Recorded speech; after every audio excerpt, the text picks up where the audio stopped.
of 66. Just stay right here with him. George, Yeah, we were right there. George and I were flying the black airplanes with silver and napalm. On the bottom side of the wings. Yeah, all the silver ordnance, shiny ordnance on the bottom of the wing. Even the napalm was aluminum. That was particularly the napalm stood out.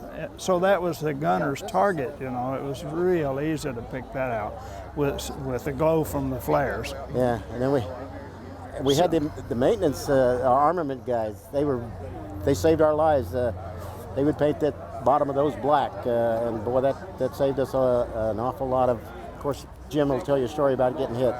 So we have George Matthews. Yes. That's right. And James McCleskey. Yeah. You go by Lee? Yes, that's right. And give me your rank at NKP, James. I was a captain and George was a major.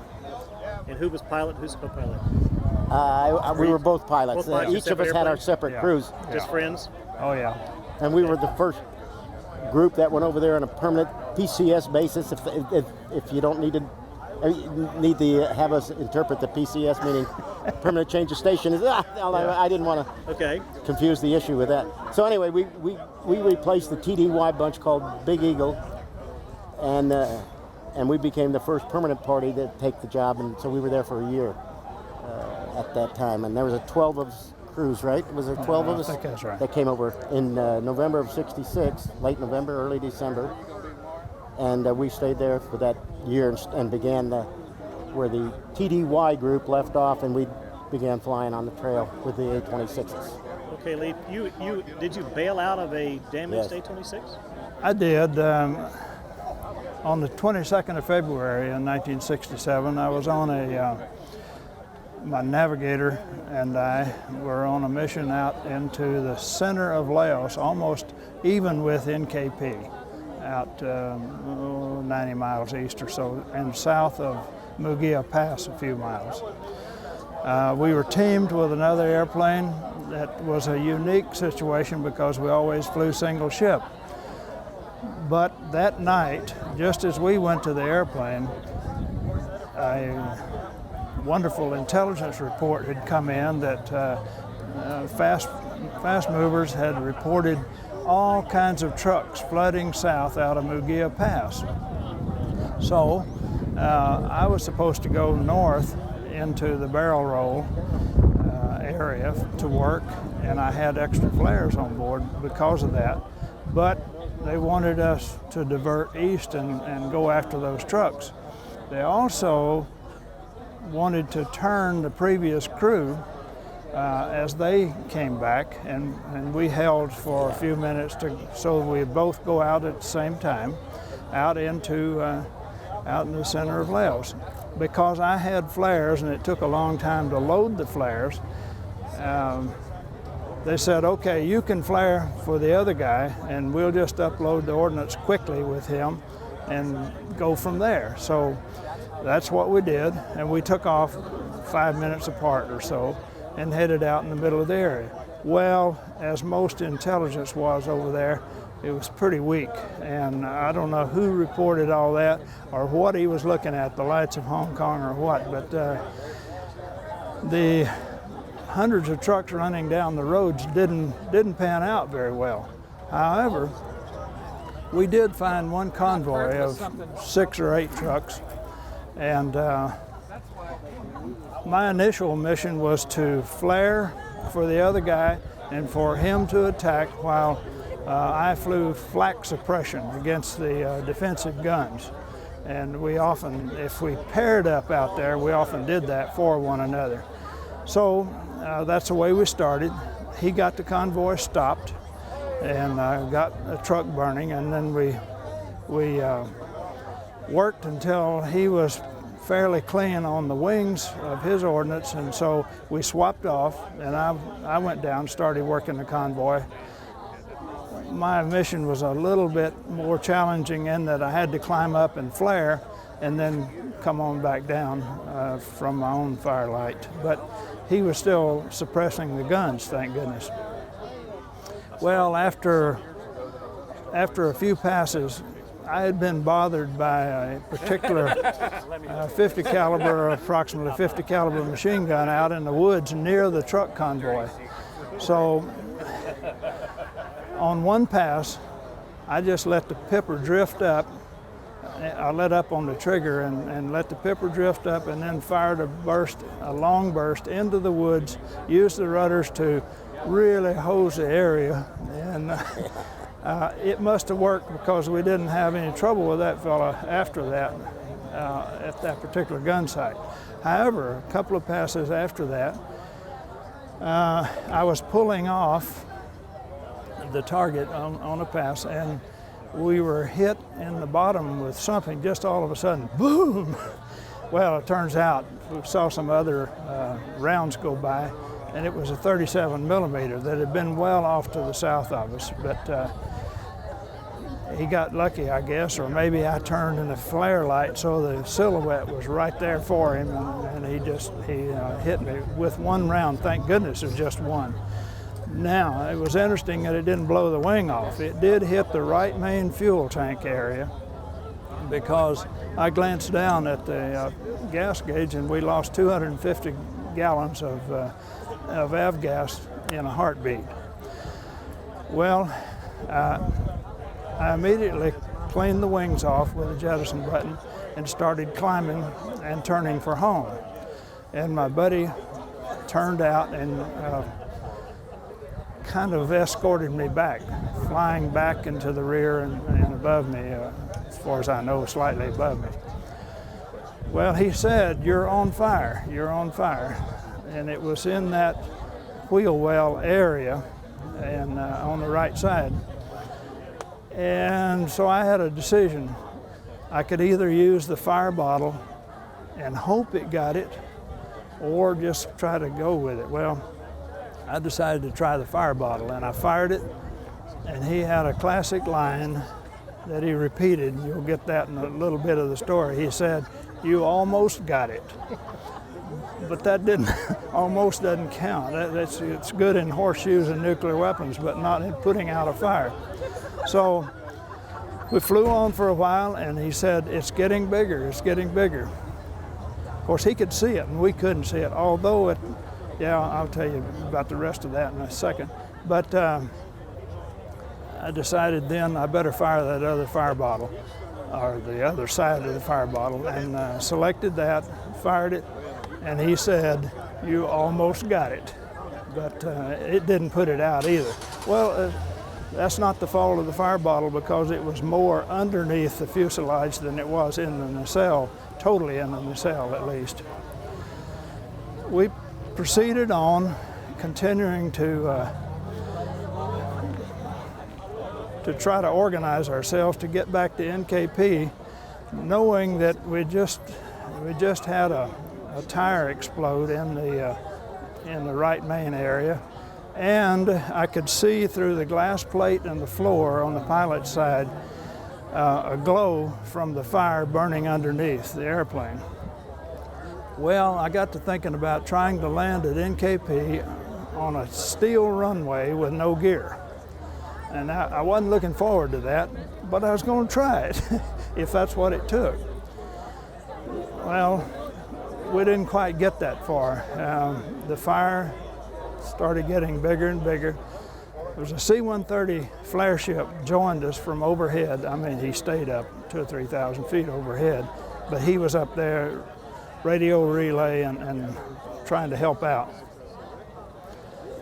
At one point, when we were just crossing the Mekong, my buddy said, "You're coming apart, you're coming apart, get out of it." Well, when he said, "You're coming," I had already reached up because we had an explosion, and I jettisoned the canopies. And I was interested in getting my nav out so I could leave the airplane before something bad happened to it. Well, my nav turned around, and there's an extra space behind behind the right seat, and he was blown down over the back of that seat with his backpack parachute pushing on him. So again, I didn't want him to be the last guy out of the airplane. So I went to work on trying to get him out. All right, this is 3 o'clock in the morning and it's pitch black. I probably should have set that table before. I'm pulling him up and I happened to look around at the instrument panel and I saw, the airplane was doing its own thing and we were getting too close to the ground for it to do that. So I let go of him for a moment, got the airplane under control, and used one hand to fly and one hand to pull him up. And I was never so glad to see somebody leave somewhere as when he went over the edge. He actually pushed him out. Excuse me. Immediately, I turned and dove over my side of the cockpit.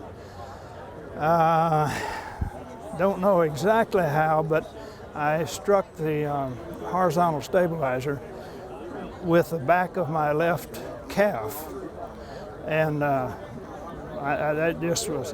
felt a bump. My leg was numb, but I didn't think anything about it. I pulled the ripcord right away. Actually, I had a heart failure there because I pulled the ripcord and it stopped about right there. And I said, "No, you're not," and put the other hand on it and popped it on.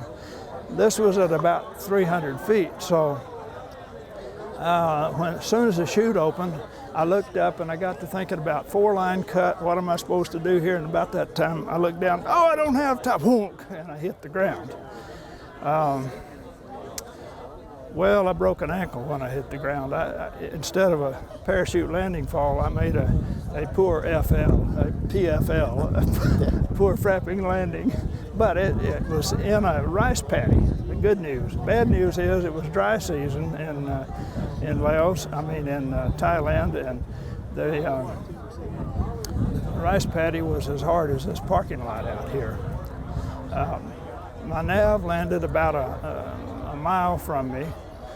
The wing commander, Colonel Adderholt, had scrambled the rescue helicopters for one of the first night pickups of the war, because he wasn't sure how far we would make it back if we were going to need help. So one helicopter went for my nav and one went for me, and they picked us up and carried us back to the base. My nav had hit his foot, top of his foot on the canopy, rear part of the empennage, on the rear part of the cockpit area on the way out, and broke a bone in his foot. And I had the banged up leg. It was kind of from my knee to my toe, totally black and hard. It was a big one massive blood clot. So they medevaced both of us on the following day to Clark Air Base in the Philippines. I spent 6 weeks there. My nav spent about 3 to 4 weeks, and then they gave us both the opportunity to go back to NKP and finish our tour, or we could call it a tour and go home. My nav said, "Where's my ticket?" And he headed out to a new assignment at Hamilton and rescue C-130s, and wound up marrying a nurse there, and I went ahead and came back to NKP and finished my tour with 151 missions and 150 landings, I guess. Now, Hawkeye, I was the supervisor flying that night, which means I was on the ground. He got within 6 miles of the base, and the other guy he was talking about, and Jim will correct me and embellish this as necessary, and he was underneath. When he told Jim, "Get out of the airplane, it's going to blow," I think that went over the radios. And I was outside, of course, and watching the operation, what little I could see, and the aircraft blew. And here's the tragic part of this whole thing. The wonderful part is Jim and the Scruggs, the Navigator, got out.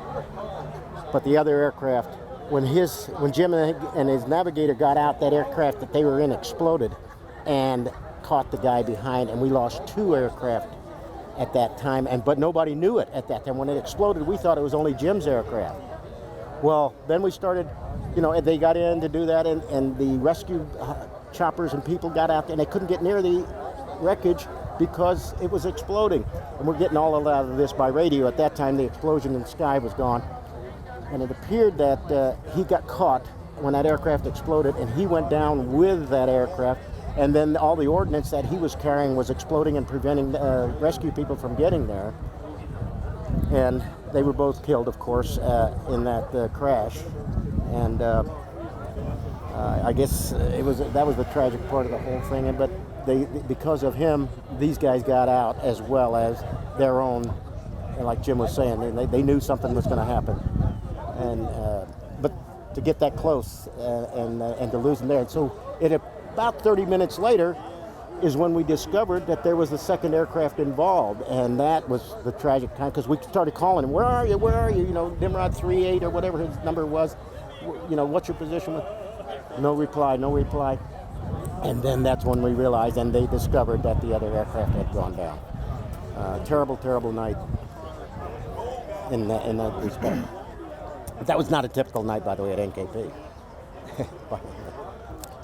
As you can understand, that's a significant thing to have lived with all these years, but from '67 until now. But I had a strange happening about halfway back that I have never been able to explain, but I believe exactly what happened. Somewhere, somehow, I heard over the headset, and it wasn't a radio transmission, I just heard it as clear as when you and I are speaking here.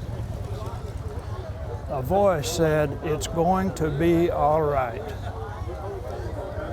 I didn't know how to think about that, and I especially didn't after I got on the ground and they found out the other airplane went down. But there's no doubt in my mind that God spoke to me that night in that airplane at that time when things were frantic around the cockpit with the electricity, with the electrical system burning through, going up and down, all kinds of stuff, radio in and out. But I have struggled with, okay, God, if it was all right, then why did my buddy and his nav have to die? Why not me? So that's bring him home, yeah.